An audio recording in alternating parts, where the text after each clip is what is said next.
एक जंगल में सभी जानवर मिलजुल कर रहते थे। उस जंगल में एक बहुत ही विशाल और सुंदर झील थी।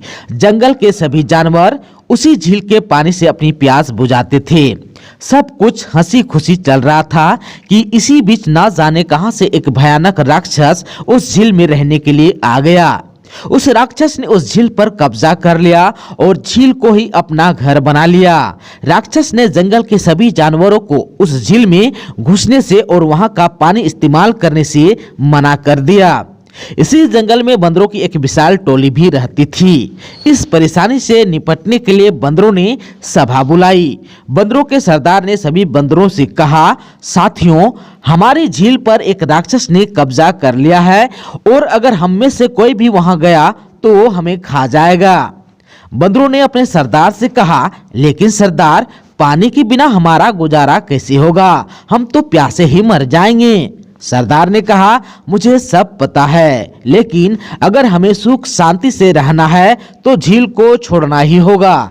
बेहतर होगा कि हम सब नदी के पानी से ही गुजारा करें और झील के पानी को भूल जाएं। सभी बंदर सरदार की बातों को मान गए।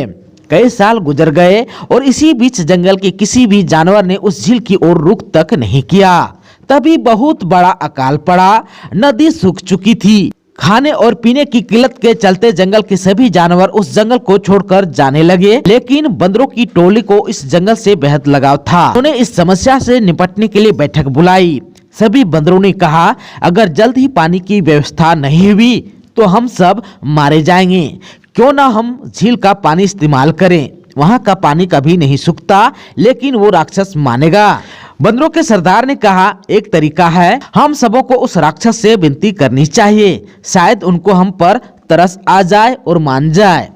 सभी बंदर झील के पास गए। बंदरों के सरदार ने झील के राक्षस को आवाज दी, ए झील के मालिक, कृपया बाहर आकर हमारी विनती सुने। थोड़ी देर में ही झील में से राक्षस बाहर निकला।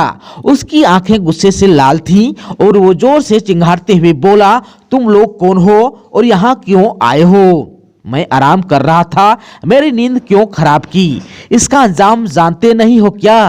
राक्षस की बात सुनकर बंदरों का सरदार विनती करते हुए दयनीय आवाज में बोलता है, सरदार महाराज, आप शक्तिशाली और महान हैं। इस जंगल में बहुत बड़ा अकाल पड़ा है। भूख प्यास से सभी जानवर बेहाल हैं। अगर पानी नहीं मिला तो हम सब मारे जाएंगे। हम आपसे इस झील का पानी पीने की इजाजत चाहते हैं। राक्षस और गुस्से में बोलता है, मैं तुम में से किसी को भी इस झील में घुसने नहीं दूंगा।